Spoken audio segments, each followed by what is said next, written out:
We are right in the middle of contest prep season. We are 10 weeks out from the Vancouver Natural. Now, we just got the posters for that. Looks like it's going to be a good show. New owners this year, but we're only 10 weeks out. So it's time to get it in gear. If you guys are a little bit behind, give us a call on Facebook. We are having posing practice every Saturday, 2 o'clock down here at the gym for those who need a little bit of prep help, contest prep help, posing help, whatever you guys need. We are here to help you guys do the best you can on stage. Absolutely. We also offering one-on-one sessions if you want to do those. You can get a hold of me on my page on Facebook, which is Precision Posing, or just hit me up on Facebook under Brian Schrader. Okay. Bottom line, if you're having contest problems, get a hold of us. We'll be more than happy to help in any way we can to get you looking the best you can on stage. Contest show times are Vancouver Natural is April 18th. Okay. Pacific Coast, May 1st and 2nd. It's going to be a big show, so yeah, they're going to split it up into 2 days. That'll be a 2-day show, so get there early. Make sure you get there. You want to get there as early as possible so you're relaxed, calm down. A drive can make you hold water, so you want to get there, be relaxed, get ready for the show, and have nothing to worry about. What's after that one? The Cascadia, May 23rd. I think the Emerald Cup. Oh, wait a minute. I'm sorry. Emerald Cup, May 8th and 9th. Another big show that they're going to do 2 days on. That's going to be a huge show. There'll be a ton of competitors. You guys will want to get there early. The Cascadia, which is May 23rd, used to be the old Bill Pearl, right? Bill Pearl, and then that'll be out in Bend. Who's running that show? Our good friend Dominic Current. So what's going to happen is it's great that they lump all these contests together. That way, if you miss your peak on one show, you can peak for the next one. You have 3 weeks, or actually, it'll be 6 weeks. Looks like with all the shows together. So if you get in shape, you're not. It takes 20 weeks to get in shape. You're not just wasting it on one show. You can get as much contest prep and stage presence as you want to in these 6 weeks. Get a lot of experience just getting on those stages, so doing it over and over. Just getting used to competing against other people. It's really a good feeling. And the more you do it, the funner it's going to get. What's after that show? The Tangi Johnson Classic, which is June 20th. And then the Oregon State, run by Andre Scott, is June 27th. Oregon State, always a good show. This is Tangi's first show. She'll have a lot of people out there. Tangi, known Tangi for years. Very nice lady, very businesslike. She will get the show going, and it'll be a well-run show. I think it'll be rolling. So that's your contest stuff. It is the middle of contest prep season, guys. Let's get on it. I'm here today with IFBB Pro. Yes, IFBB Pro, Neal Blassingame. Where'd you turn pro? North Americans, Pittsburgh. Pittsburgh, what year? 2014. Brand new pro. Neal, I've been judging Neal and watching Neal compete for a few years now. When did you first start competing? My very first show was 2013 at the Oregon Ironman. But you've only been competing 2 years? It seems like you've been around a lot longer than that. I have been around, but not competing. Not competing? Yes, sir. So how many shows did you do before you turned pro? 3.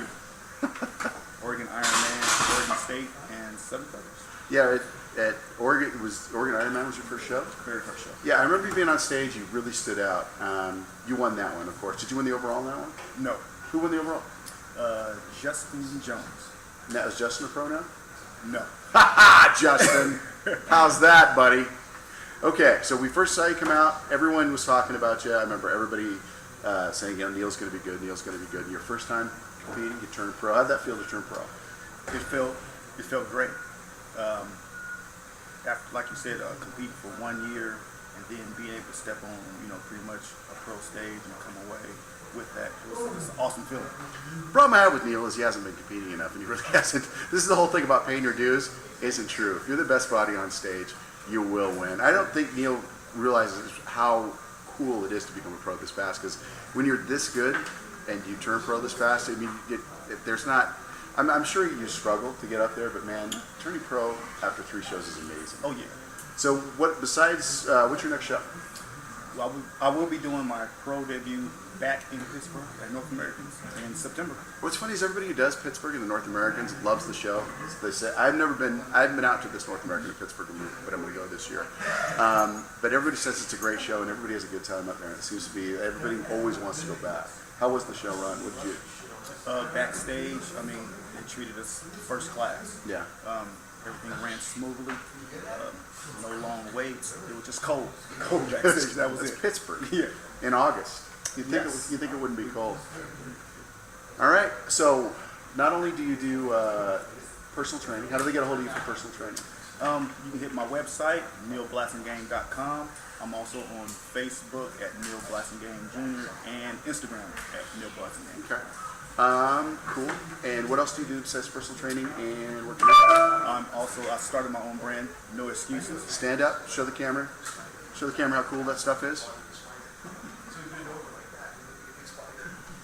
So I started that, and I'm, pretty much got that going now. So you can go on Facebook and you'll have a place where we can order the hats, the shirts. You can go to my website, nealblassingame.com, go to my store, you'll see the sweatshirts, you'll see the hats, you'll see the beanies, you'll see it all. You got tank tops and stuff? I do have tank tops. Awesome. If you have any questions for Neal, what we will do is on the next show, we will have Neal answer questions for you. So your fitness, personal training questions, everything, ask Neal, put it on Facebook, put it on his Facebook, put it on mine, and we'll bring Neal back and have him answer personal questions about training, fitness, and competing. All right, Neal, thanks for coming on. Time for the question and answer portion of this wonderful podcast show. First question is from Christina, and she says, what is the best way to promote yourself, either with sponsorships or getting businesses kicked off? getting on this fucking show. Absolutely. Next question. Next question, Jamie Collins writes in, says, I know you're particular on the cut of competition suits, Barry. but from a judge's opinion, do you feel a fully stoned suit compared to a suit that has minimal stones can affect the placing of a competitor? Absolutely not. As a judge, I don't remember. I mean, I hear this all the time. It's about your stage presence. It's about the cut of your hair. It's about your makeup. It's about your projection on the stage. Honestly, when we have 50 competitors on stage, I don't see your projection. I don't see your face makeup. I don't see your eyebrow tweaks. I am looking at shoulders, glutes, hamstrings. I never even look at the face. The only time I ever look at a cut of a suit, and the huge problem with the cut of a suit is if you're not wearing it right, it'll make your waist look wide. And some people with wide waists can hide a wide waist by wearing a really super long cut, and it's smart. You want your suit cut to make you look the best. But as far as stones or sparkles, I don't look at it at all. I mean, I know people put a ton of time into it, and the suits look great. But as a judge, I never look at the stones. I don't count stones. Also, the suit color is important because if it's a bad color and if there's no contrast, the suit may blend right into your skin. You may see nothing on stage. It just look flat, and that's not good. I've seen that a couple of times at shows Yep. where the suit actually blended in with the person's body, and it was like almost looked. If it wasn't for the sparkles, it would look like it just came Yeah, out. there was no contrast. You can't, and it's hard to judge, and it can make your cuts go away. So suit cut, very important. Suit color, very important. Rhinestones, stage presence.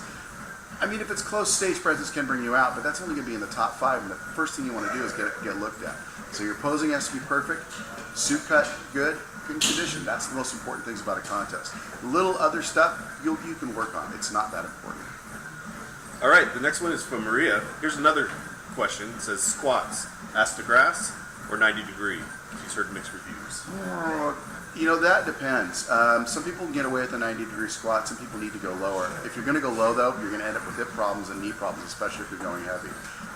You need to go low enough to feel the glutes kick in when you're doing it, and the hamstrings. There's a cross when you go down low enough. You'll feel the glutes pull. You'll feel the hamstring pull, and you want to go low enough to get your butt.